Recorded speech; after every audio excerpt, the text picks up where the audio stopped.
As máquinas da Segunda Guerra Mundial. Os nazistas. Episódio 6. Barcos de aço, corações de ferro.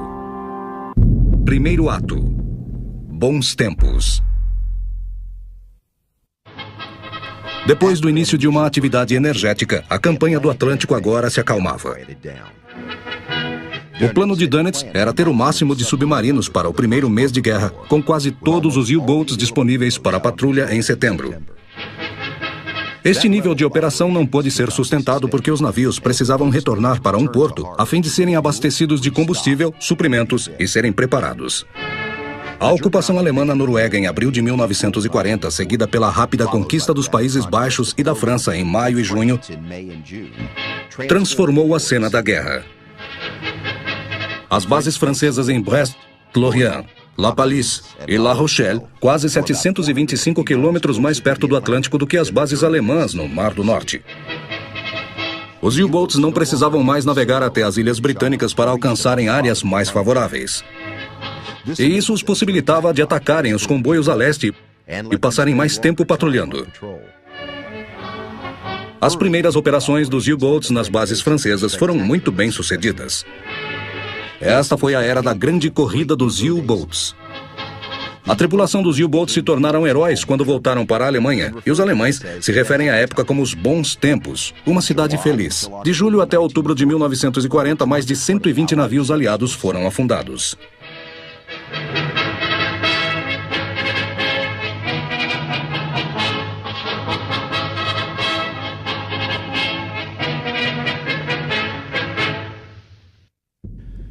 O grande desafio para os U-boats era encontrar os comboios na vastidão do oceano. Os alemães tinham uma tarefa árdua para uma área muito grande para a aeronave Focke-Wulf 200 Condor, baseada em Bordeaux e Stavanger, que eram usadas mais para reconhecimento. Porém, a fonte primária para avistar os comboios eram os próprios U-boats. Em vez de atacar os comboios aliados isoladamente, os U-boats começaram a trabalhar por grupos coordenados pelo rádio. Quando um submarino avistava um comboio, isso era relatado ao quartel-general dos U-boats. Então seguia o comboio e esperava por outros submarinos para se reunirem e atacarem. Os ataques geralmente aconteciam à noite. Então, em vez de enfrentar um único submarino, os comboios tinham de lutar com um grupo de meia dúzia de U-boats que atacavam em uma única noite. Os comandantes mais audazes, como Otto Kretschmer, não só penetravam na proteção da escolta dos comboios, como também atacavam por dentro das colunas dos navios mercantes do comboio. Os navios escolta eram poucos e ofereciam falhas de resistência. Não conseguiam resposta contra os múltiplos submarinos que atacavam a superfície à noite. Seus sonares e aparelhos detectores do ASDIC só funcionavam bem contra alvos subaquáticos. As táticas do Wolfpack só foram usadas com sucesso pelos alemães de setembro até outubro de 1940, com um efeito devastador em uma série de batalhas com os comboios. Em 21 de setembro, o comboio HX-72, composto de 42 navios mercantes, foi atacado por um grupo de 4 U-boats. 11 navios afundaram e outros 2 ficaram danificados em 2 noites. Em outubro, o SC-7, com uma escolta fraca de 2 barcos à vela e 2 navios corvette, foi atacada e perdeu 59% de seus navios. A batalha dos HX-79 dos dias seguintes foi a pior para as escoltas do que aquela do SC-7. A perda de 1/4 dos comboios, além de uma escolta forte de 2 destroyers, 4 corvetes, 3 barcos treineiras e 1 navio caça-minas, mostrou como a tecnologia britânica anti-submarinos era inadequada. Finalmente, em 1º de dezembro, 7 U-boats alemães e 3 submarinos italianos apanharam o comboio HX-90, afundaram 10 navios e danificaram outros 3. O sucesso do grupo de táticas contra os comboios encorajou o almirante Dönitz a adotar o Wolfpack como tática primária. Agora não era só os U-boats que ameaçavam os comboios. Com algumas experiências anteriores de terra ajudando a guerra no mar durante uma campanha de origem, a Luftwaffe contribuiu com um pequeno número de aviões para a Batalha do Atlântico de 1940 em diante. Esses foram os primeiros reconhecimentos com aviões em uma grande área. Primeiro com a Focke-Wulf 200 e mais tarde com os aviões da Patrulha Marítima Junkers 290. Primeiramente, o avião Focke-Wulf teve muito sucesso, atingindo mais de 365 mil toneladas de embarcações no início de 41. As batalhas desastrosas com comboios de outubro de 1940 forçou a mudança das táticas britânicas. A coisa mais importante nessa época foi a introdução de um grupo de escolta permanente para melhorar a coordenação e utilidade de navios e tripulação em batalha. Os aliados foram ajudados por um aumento gradual no número de navios escolta. Em um nível tático, radares novos de curta distância foram instalados para detectar os U-boats em superfície, e esses radares serviam tanto para os navios pequenos quanto os aviões que começaram a ser construídos durante os anos de 1941. Segundo ato. Enigma.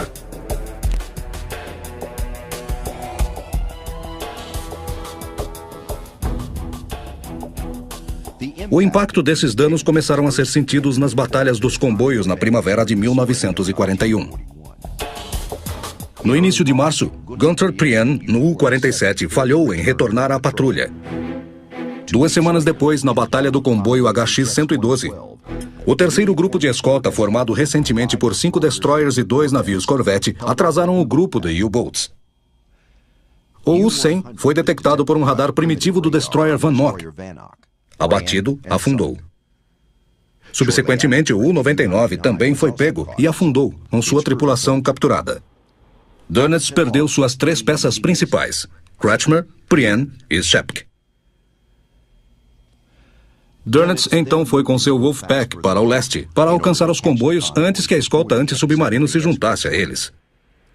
Esta nova estratégia foi recompensada no início de abril, quando o grupo encontrou o comboio SC-26 antes que a escolta antissubmarino se juntasse a ele. Outros 10 navios foram afundados, no entanto, outro U-boat foi perdido.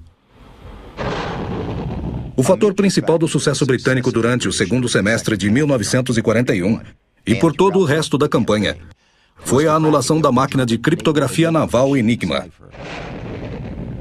As táticas do Wolfpack confiavam nas comunicações pelo rádio, baseadas na suposição de que a criptografia do Enigma não poderia ser decifrada e que o sinal de mensagens curtas não poderia ser localizado com tanta precisão que colocaria em perigo os U-boats. Ambas presunções estavam erradas. Em 9 de maio, um destroyer britânico HMS Bulldog capturou o U-110 e recuperou uma máquina Enigma completa e intacta. Combinada com outras já capturadas, isso foi uma ruptura vital nas linhas inimigas para os aliados quanto ao esforço para decifrar o código. Isso deu aos britânicos habilidade para ler os sinais navais alemães durante o resto da campanha. Por todo o verão e outono de 1941, uma combinação de leituras de mensagens pelo Enigma e por encontrar as direções de rádios, os britânicos conseguiam apontar as posições das linhas de patrulhas de U-boats e assim as rotas dos comboios eram refeitas para evitá-los. Mas, em compensação, houve um número crescente de U-boats que entraram em serviço. O submarino alemão de classe 7C começou a invadir o Atlântico em grande número em 1941. Consequentemente, 585 deles foram entregues. Embora os aliados tenham conseguido defender os comboios durante o verão e outono de 1941, o número de U-boats afundados não foi suficiente. Em outubro de 1941, Hitler ordenou a Dönitz mover muitos U-boats para o Mediterrâneo para apoiar as operações naquele teatro. As concentrações perto de Gibraltar resultaram numa série de batalhas perto dos comboios de Gibraltar e Serra Leoa. Em dezembro de 1941, o comboio HG-76 navegou escoltado pelo 36º Grupo de Escolta, composto de 2 navios à vela e 6 navios corvette sob o comando do capitão Frederick John Walker, e reforçado pelos primeiros novos porta-aviões HMS Audacity e 3 destroyers de Gibraltar. O comboio foi interceptado imediatamente por um grupo de U-boats que estavam esperando, causando uma batalha brutal. Walker era um inovador tático. Sua tripulação era altamente treinada e a presença dos porta-aviões fazia com que os U-boats fossem vistos frequentemente e eram forçados a submergir antes de se aproximarem do comboio. Nos próximos 5 dias, 5 U-boats afundaram, apesar da perda do Audacity depois de 2 dias. Os britânicos perderam o Audacity, um destroyer e 2 navios mercantes. A batalha foi a primeira vitória do comboio dos aliados nesta campanha. Pelo esforço obstinado, os aliados lentamente ganharam vantagem até o final de 1941. Embora os couraçados falhassem em afundar um grande número de U-boats, a maioria dos comboios escapou dos ataques. As perdas foram altas, mas remediáveis.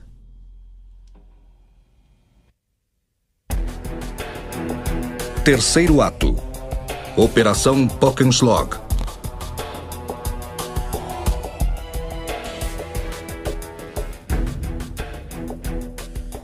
Em 1941, os Estados Unidos tomavam parte da guerra, apesar de sua neutralidade nominal. Em abril de 1941, o presidente Roosevelt estendeu a zona de segurança pan-americana mais para leste, quase tão longe quanto a Islândia.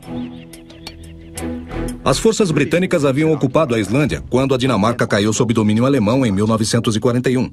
Os Estados Unidos foram persuadidos a enviar forças para libertar as tropas britânicas na ilha. Os couraçados americanos começaram a escoltar os comboios aliados no Atlântico Ocidental até a Islândia e travou inúmeras lutas contra os U-boats.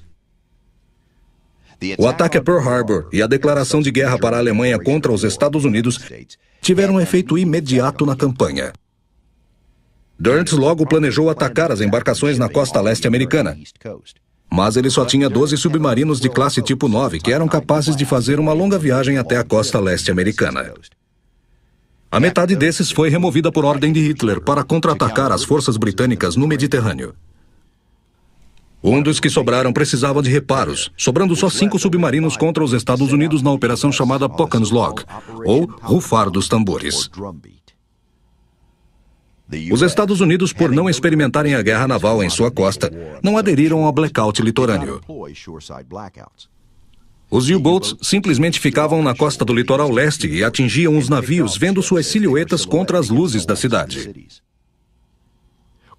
Pior, o comandante da frota dos Estados Unidos, o comandante Ernest King, não gostava dos britânicos e inicialmente rejeitou os alertas da Marinha Real de um blackout costeiro ou do sistema de comboios. Os navios mercantes que navegavam pelas águas dos Estados Unidos ficavam expostos e sofriam muito. Os primeiros U-boats começaram a atirar em 13 de janeiro de 1942, e da época em que deixaram a França em 6 de fevereiro, eles afundaram 156.939 toneladas de embarcações sem nenhuma perda. Depois de 6 meses, as estatísticas eram alarmantes. A primeira série dos tipo 9 foram substituídos pelos tipo 7. E os tipo 9 eram reabastecidos em mar pelos petroleiros Milk Coals tipo 14. Entre os dois tipos, 397 navios no total de 2 milhões de toneladas foram afundados. Em maio, King instituiu um sistema de comboio. Isso causou rapidamente a perda de 7 U-boats. Mas os Estados Unidos não tinham navios suficientes para cobrir todas as lacunas. Os U-boats continuavam a operar livremente no Caribe e no Golfo do México, chegando muito perto de muitos portos americanos em julho, quando as escoltas britânicas começaram a chegar. A instituição de um sistema de comboio interligado na costa americana e no Mar do Caribe em meados de 1942 resultou na imediata queda dos ataques nessas áreas. A atenção se voltou para os comboios do Atlântico. Para os aliados, a situação era séria, mas não era tão crítica como no início de 1942. O sucesso inicial da Operação Rufar dos Tambores teve outro efeito inesperado. Ela foi tão bem sucedida que a política de guerra econômica de Dönitz foi vista até por Hitler como o único uso eficaz para o U-boat. E ele recebeu o comando completo para usá-los como fosse conveniente. Enquanto isso, Raeder, comandante de Dönitz, foi demitido por causa da desastrosa batalha do Mar de Barents, onde 2 cruzadores alemães foram abatidos por meia dúzia de destroyers da Marinha Real. Dönitz foi então promovido a grande almirante da frota, e todas as prioridades se voltaram para os U-boats.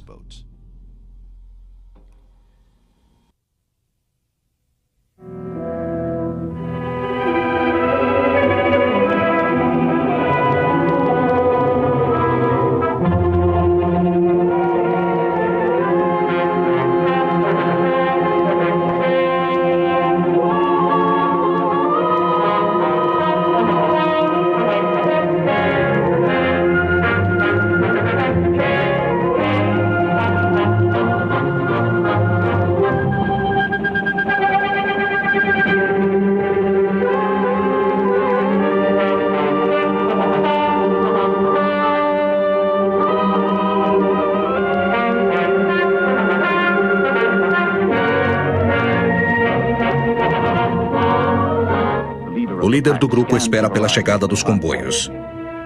A interceptação é feita.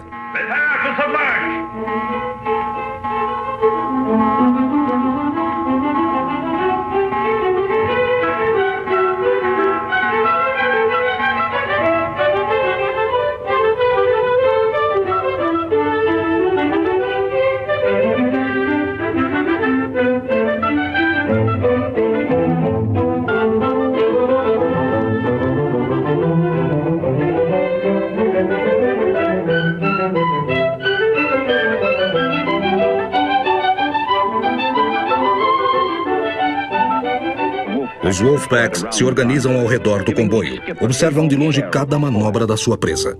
Nenhum navio escapará.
Quarto ato.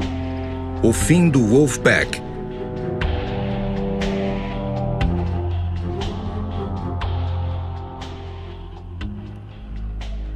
Com a rápida organização dos comboios americanos, as perdas de navios causadas pelos U-Boats caíram rapidamente. Então Dönitz percebeu que os U-Boats seriam melhores aproveitados em outro lugar. Em 19 de julho de 1942, ele ordenou que os últimos U-Boats se retirassem da costa atlântica dos Estados Unidos. E no fim de julho de 42, ele mudou a atenção para o Atlântico Norte, onde a batalha entraria na terrível fase final. Nesse momento, espalhados pelo Atlântico, haviam mais U-Boats que o necessário, permitindo assim que muitos Wolfpack atacassem diferentes rotas de comboio. Frequentemente de 10 a 15 submarinos atacavam em dois grupos, seguindo os comboios de dia e atacando à noite. As perdas aumentaram rapidamente. Em outubro, 56 navios com mais de 258 mil toneladas foram afundados na área entre a Groenlândia e a Islândia. Em 19 de novembro de 1942, o almirante britânico Noble foi substituído pelo almirante Sir Mas Horton no cargo de comandante-chefe do Comando de Aproximações Ocidentais. Horton usou um crescente número de escoltas disponíveis para o Comando de Aproximações Ocidentais para organizar grupos de apoios que eram usados para reforçar os comboios sob ataque. Ao contrário das escoltas regulares, os grupos de apoio não eram diretamente responsáveis pela segurança de qualquer comboio em particular. Essa falta de responsabilidade deu a eles muito mais flexibilidade tática, permitindo aos grupos de apoio deixar os comboios para caçar os submarinos em posições reconhecidas ou identificadas pelo detector de emissão de alta frequência, ou HFFD. Em situações onde as escoltas regulares deveriam voltar para junto dos comboios, o grupo de apoio podia persistir na caçada de um submarino por muitas horas. Uma tática usada pelos capitães britânicos era ficar em cima dos U-Boats e esperar que eles ficassem sem ar, o que forçaria-os a subir à superfície. O clima do inverno trouxe um curto intervalo de batalha entre janeiro e fevereiro de 1943. Mas, do fim de fevereiro em diante, fortificado pela operação de U-Boats perto de seu auge e por uma falha na ultra-inteligência dos aliados durante as primeiras 3 semanas de março, os submarinos alemães tiveram outro grande sucesso na área central do Atlântico, onde a cobertura aérea dos aliados ainda não tinha alcançado. Havia tantos U-Boats em patrulha no Atlântico Norte que era difícil para os comboios evitar serem detectados, resultando em sucessões de batalhas violentas. Nos 20 dias seguintes, os Wolfpacks, que agora reuniam uma força de centenas deles no Atlântico Norte e Central, causaram tanta destruição que as forças aliadas começaram a ter perdas comparadas com a devastação de 1942. Uma das grandes batalhas da guerra foi travada entre 16 e 20 de março, quando 20 U-Boats atacaram 2 comboios que rumavam a leste, totalizando 100 navios. Com o custo de apenas um U-Boat, os alemães afundaram 21 navios com a capacidade total de 141 mil toneladas. O cenário total em março, no Atlântico Norte, era de 476.349 toneladas, quase 75% do total mundial. 82 navios de um total de 108 foram perdidos nesse teatro. O mais sério de tudo foi que quase 2/3 dessas perdas foram sofridas enquanto se navegava com os comboios. O almirante considerou que esse foi o evento onde os alemães estiveram mais perto de romper com a comunicação entre a Inglaterra e os Estados Unidos. No entanto, essa possibilidade foi passageira. Nos 2 meses seguintes, a ofensiva alemã hesitou rapidamente. A base que levou às mudanças foi fundada em janeiro, quando os líderes britânicos e americanos se reuniram na Conferência da Casa Branca. Churchill e Roosevelt decidiram que a derrota dos U-Boats deveria ser prioridade dos aliados. A liberação da Europa nunca seria possível até que a Batalha do Atlântico fosse vencida. A situação de fornecimento da Inglaterra era tal que se falava na impossibilidade da continuação dos esforços de guerra, já que os suprimentos de combustível estavam particularmente baixos. Parecia que Dönitz estava ganhando a guerra, e ainda nos 2 meses seguintes, haveria uma mudança de sorte. O ponto de virada foi em abril de 1943, quando um comboio de 43 navios mercantes, escoltados por 2 fragatas e 2 navios corvette, foi atacado por um grupo de 30 U-Boats. Embora 13 navios mercantes tenham sido afundados, os U-Boats foram detectados pelo sonar HF-DF, e 6 deles foram afundados pelas escoltas e aviões dos aliados. Apesar de uma tempestade ter separado o comboio, os navios mercantes alcançaram a proteção da base com a cobertura aérea, fazendo com que o almirante Dönitz encerrasse o ataque. Em abril, as perdas dos U-Boats aumentaram enquanto o extermínio dos navios caía drasticamente. Em maio, o Wolfpack não mais existia. Os alemães perderam a corrida tecnológica. Nos 2 anos seguintes, muitos navios foram afundados, geralmente com a tripulação, já que as aeronaves eram incapazes de resgatar os sobreviventes, e um submarino poderia afundá-lo imediatamente. Não havia uma única razão para isso, mas muitas defesas foram derrotadas ao mesmo tempo. O que mudou foi uma convergência repentina de tecnologia combinada com o aumento dos recursos dos aliados. A grande área no Atlântico Central, que não era alcançada pelas aeronaves, foi alcançada pelo avião B-24 Liberator, de longo alcance. Na primavera de 1943, a Inglaterra desenvolveu um radar centimétrico pequeno, o bastante para ser carregado dentro de um avião patrulha armado com bombas de profundidade. Uma cobertura aérea maior foi possível com a introdução de um grande número de aviões escolta americanos e mais tarde pelos porta-aviões mercantes ou MAC. Com os Grumman Wildcats voando primeiramente, eles sobrevoavam os comboios providenciando mais cobertura e patrulha por todo o Atlântico. Finalmente, um grande número de escoltas foi disponibilizada, como resultado tanto dos programas de construção americano, quanto da liberação de escoltas que estavam ancoradas no norte da África durante novembro e dezembro de 1942. Com os comboios seguramente protegidos, havia recurso suficiente para permitir que os grupos de porta-aviões caçassem agressivamente os U-Boats. Acima de tudo, a quebra do código da máquina naval alemã Enigma permitiu aos comboios aliados escaparem dos Wolfpack, enquanto os grupos de apoio britânicos e os grupos de caças americanos caçavam os U-Boats que se aproximavam dos comboios ou aqueles que eram descobertos pela criptografia do Enigma. As forças aéreas aliadas desenvolveram táticas e tecnologias para a Baía de Biscaia, que era a rota principal dos U-boats franceses. Com a introdução do League Light, era possível atacar os U-boats que trocavam suas baterias durante a noite na superfície. A vitória foi alcançada com alto custo entre 1939 e 1945. 3.500 navios aliados foram afundados, em um equivalente de 14,5 milhões de toneladas, e com um custo de 783 U-boats alemães.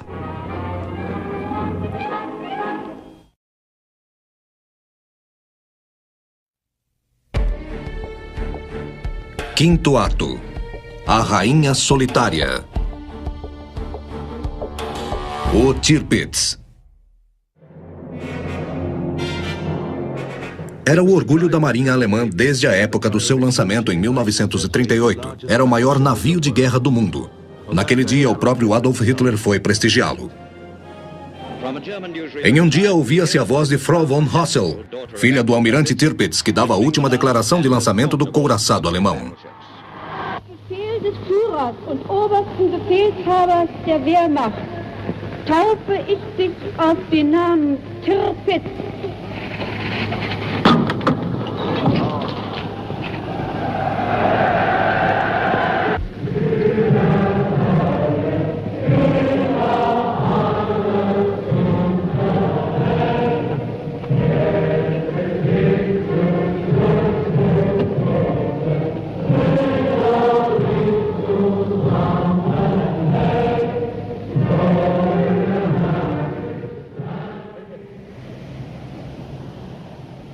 6 anos depois, o Tirpitz, de 35 mil toneladas, foi atacado na região da Noruega, enquanto os aliados o afundavam com bombas de profundidade. Tirpitz era um navio irmão do Bismarck. Lançado em 1º de abril de 1938, ele entraria em combate em uma maneira semelhante à do Bismarck, como um caçador de navios mercantes que seria mandado contra os navios mercantes dos aliados do Atlântico Norte. Navegava como caçador de curto alcance com o apelido A Rainha Solitária do Norte pelos noruegueses. Seguindo e interceptando os comboios pelo Ártico, Tirpitz foi mandado para as águas norueguesas e passou mais da metade da Segunda Guerra nos fiordes. Ele participou de 3 ataques ofensivos e na tentativa de interceptar o comboio PQ-12 em março de 1942, na Operação Sport Palast. Um ataque simulado contra o PQ-17 em julho de 1942 na Operação Russell Sprung. E a caça ao Spitsbergen em setembro de 1943 na Operação Sizelin. Ele atuou principalmente como uma frota inteira, reunindo todos os recursos da frota real, e a Grã-Bretanha se decidiu em afundá-lo enquanto estava no porto. Foi preciso várias operações para alcançar este objetivo. A primeira tentativa para destruir o Tirpitz foi uma operação bem arriscada. Como primeira parte da Operação Source, só submarinos leves britânicos planejaram explodir cargas embaixo do Tirpitz em setembro de 1943. O submarino teve que viajar pelo menos 1.609 quilômetros da base, transpor em campos minados, redes de evasão, armas de defesas e postos de escuta dos inimigos. Ao esquivarem-se de todos os perigos, eles finalmente posicionaram as cargas de 4 toneladas embaixo do navio. Elas detonaram 1 hora depois, causando tantos danos que o Tirpitz ficou fora de operação por vários meses. Somente submarinos pequenos foram usados na destruição do Tirpitz. Eles foram a arma mais bem-sucedida. Por anos, a Marinha manteve isso em segredo. Este era o Westcraft, um submarino médio que podia se esquivar de qualquer linha de defesa inimiga. Quando o Estado-Maior decidiu que era a hora da divulgação, os jornais puderam filmar o submarino.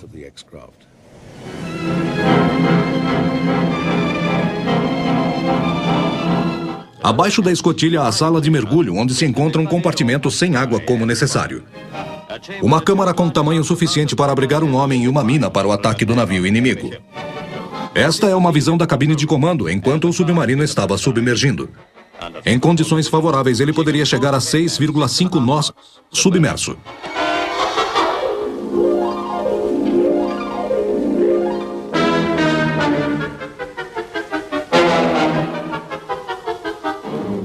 E embaixo da superfície ele desliza. Um anão com a energia de um gigante. com um fluxo que nunca se interrompe no controle operacional. O espaço mínimo permite o mínimo de ajuda de navegação a ser utilizada. O submarino deve responder às exigências de precisão máxima para nosso objetivo.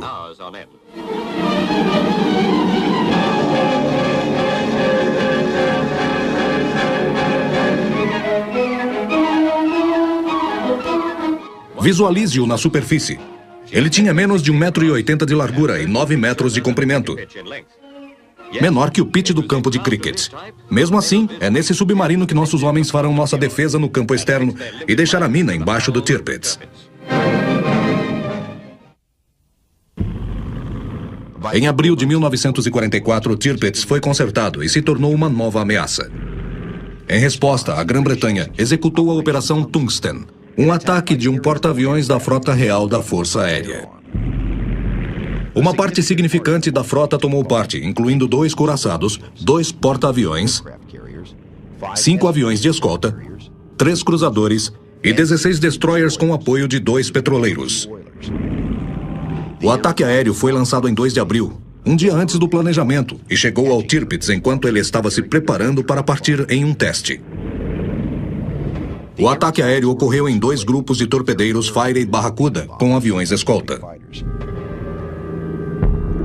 As defesas eram pobres e pouco organizadas, e o ataque encontrou pouca oposição. Alguns dos caças contribuíram para atingir o deck com metralhadoras. O Tirpitz perdeu 122 homens e 300 ficaram feridos. Mas os danos ficaram limitados à superestrutura. Os danos foram insignificantes, mas mesmo assim levaram 2 meses para serem preparados. Uma seguinte tentativa de um ataque aéreo por Operação Mascote em julho de 1944. Mas dessa vez, no entanto, os alemães criaram um sistema eficiente de alarme e de fumaça que ocultava o Tirpitz do ataque aéreo. Apesar de chegarem perto, a caçada não teve sucesso. O Tirpitz resistiu às provas marítimas até o início de agosto de 1944, e depois de 3 semanas a frota das Forças Aéreas lançou mais ataques. Esses ataques foram um misto de sucesso, nenhum deles lidou com a esperança do golpe de misericórdia. A Força Aérea Real e a Força Aérea dos Estados Unidos apresentaram vários esquemas de ataque ao Tirpitz usando caças bombardeiros Mosquito, hidroaviões Short Sutherland ou a fortaleza voadora B-17 com bombas pesadas, mas sem nenhum resultado. Houve 3 tentativas pela RAF. A primeira, a Operação Paravan, foi lançada em 15 de setembro por Avro Lancasters dos esquadrões 619 e 9 da base temporária em Yagodnik, perto de Arkhangelsk, na União Soviética. Eles estavam equipados com as bombas Tallboy de Barnes-Wallis com 5 toneladas e as minas aquáticas experimentais Johnny Walker de 2,5 toneladas. Naquela ocasião, uma cortina de fumaça protegeu o Tirpitz de todos. No entanto, uma bomba incapacitou o navio de tal maneira que ele não seria mais uma ameaça para os aliados. Um relatório alemão afirmou: finalmente, foi decidido na conferência de 23 de setembro de 1944, com o chefe em comando e a equipe naval presente, que não havia mais como fazer com que o Tirpitz fosse utilizado em combate. No entanto, isso foi mantido em segredo para a Grã-Bretanha, que acreditava que o reparo fosse possível, e assim continuou o ataque. Em outubro, como o Tirpitz não era mais considerado o navio principal, ele foi levado mais ao sul para Tromsø, para servir como agrupamento de artilharia contra a esperada invasão dos aliados à Noruega. Ele agora estava dentro da área de operações aéreas da Escócia. O Tirpitz foi afundado em 12 de novembro pelos esquadrões Lancaster 619 e 9 com bombas Tallboy na 3ª tentativa. O Tirpitz tombou em 10 minutos de ataque e perto de 1.000 marinheiros alemães morreram dos 1.700 que estavam a bordo. A RAF afundou o Tirpitz. Esta é a morte do couraçado Tirpitz. A Esquadrilha Real de Lancasters segue para o ataque. E aqui está o navio da Marinha Alemã de 35.000 toneladas que assiste com desespero o ataque aéreo. Uma carga de bombas de 6 toneladas está a caminho. O Tirpitz é atingido mortalmente. Como resposta, eles abrem fogo, incluindo as armas de calibre 50. Esta é a batalha mais dramática dos fiordes da Noruega.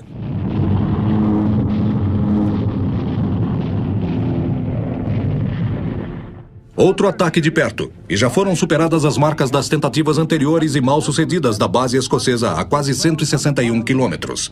Outra bomba de grande porte cai direto no alvo. O tempo perfeito acaba com a defesa de cortina de fumaça e outro ataque o atinge. Esta tomada aérea mostra a fragilidade do grande monstro.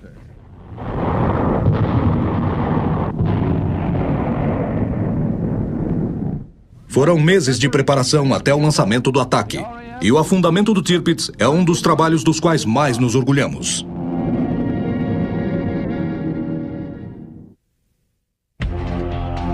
Sexto ato. Os Irmãos Feios.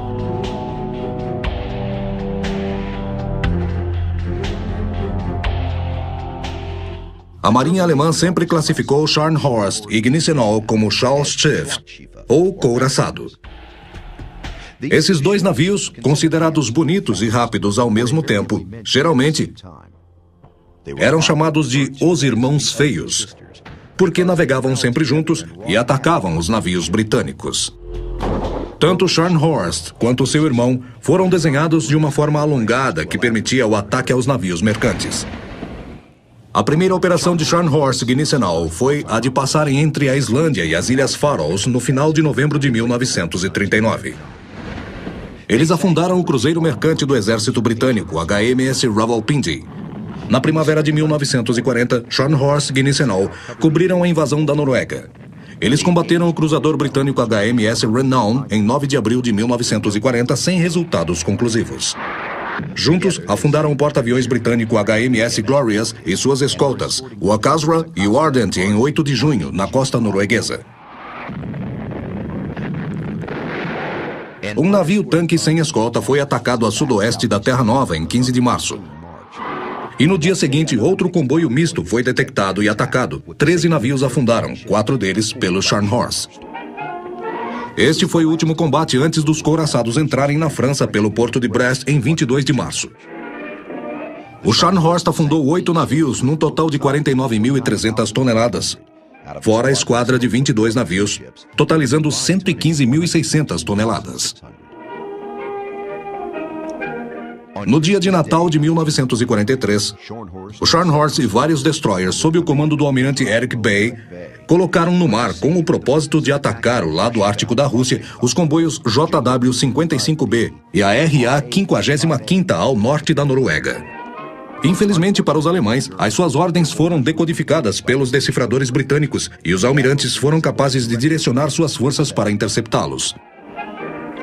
No dia seguinte, com o clima ruim que os incapacitava de localizar o comboio, Bay enviou os destroyers ao sul, deixando Scharnhorst sozinho. Em menos de 2 horas, o navio encontrou as escoltas dos comboios, os cruzadores HMS Belfast, Norfolk e Sheffield. O Belfast encontrou Scharnhorst às 8h40 e a 32 mil metros usando o radar tipo 273. E às 9h41, o Sheffield teve o contato visual. Com cobertura da neve, os cruzadores britânicos abriram fogo. Norfolk abriu fogo usando o radar para localizar onde os tiros caíam e marcou 2 tiros. Um desses tiros demoliu o principal radar aéreo do Scharnhorst, incapacitando-o de retornar à pontaria precisa em baixa visibilidade.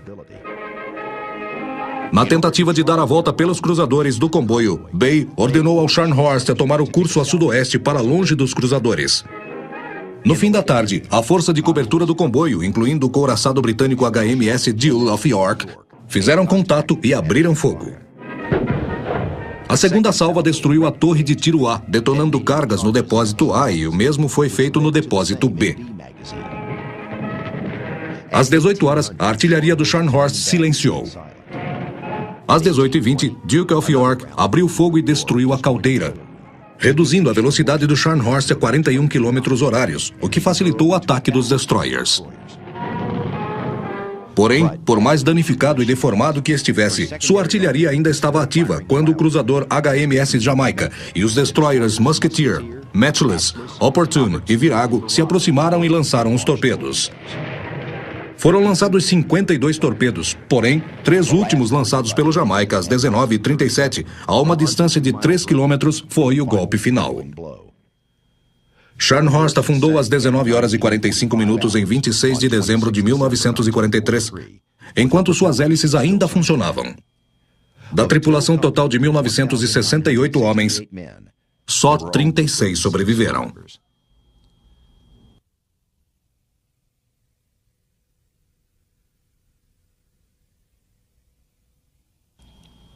O Gneisenau teve uma morte menos gloriosa. Em 26 e 27 de fevereiro de 1942, na doca onde ele recebia reparos de um grande ataque, ele foi o alvo de um ataque aéreo massivo de 178 bombardeiros RAF e foi destruído. Ao contrário das práticas normais, e como o plano de reparo seria completado em 2 semanas, a munição não foi descarregada. E o fogo resultante se transformou em uma explosão que destruiu a proa.